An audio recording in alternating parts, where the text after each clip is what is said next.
We plan our alpine adventures around rain and lightning danger. What about adding smoke to the list?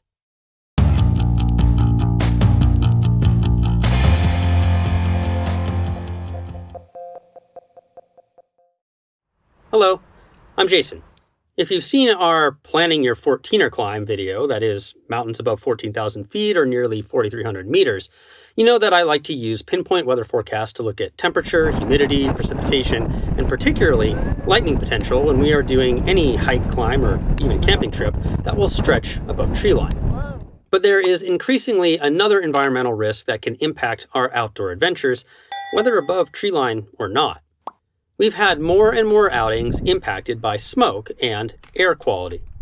The reason is that where we live in the western United States, we are seeing more frequent wildfires, more severe wildfires, and a wildfire season that lasts longer and longer. One of the worst wildfires in Colorado history, the state in which I live, started late in the month of December.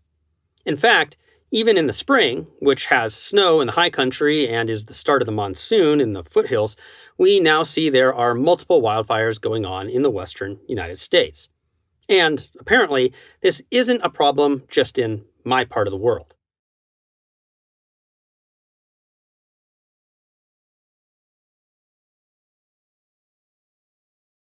According to the American Lung Association, smoke inhalation is actually becoming a real health problem.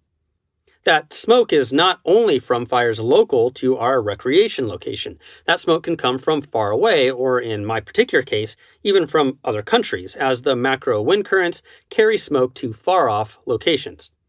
So we've now added smoke planning to our, loosely speaking, weather considerations, and we wanted to share a few resources that can help us take that into account.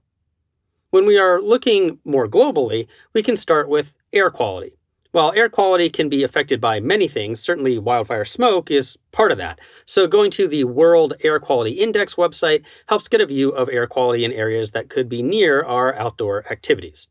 I highly recommend using these maps to get a low fidelity but helpful view of the air quality that may be harming your lung health. If it starts getting into the orange zones, and with me being asthmatic, we don't head out. If you are getting low air quality, especially if from wildfire smoke, you will find that, at least according to the Environmental Protection Agency, the same N95 and KN95 masks that were recommended for the pandemic are helpful for filtering out smoke particulates.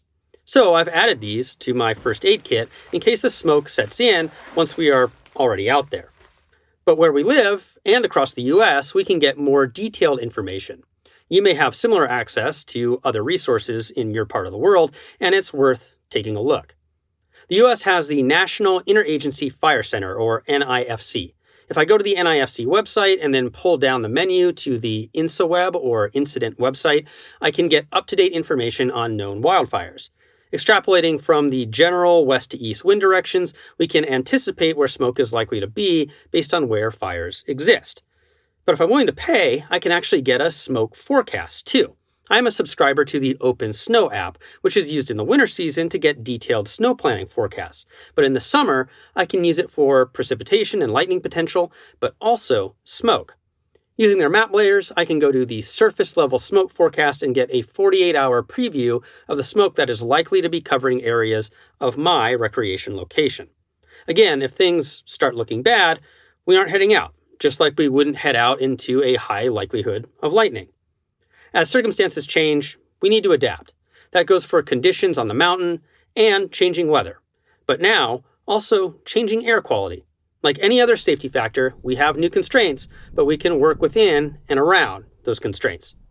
We've put lots of links to articles and resources in the description, but what resources are available to you where you live to help you look into fire and its impact on your adventure plans?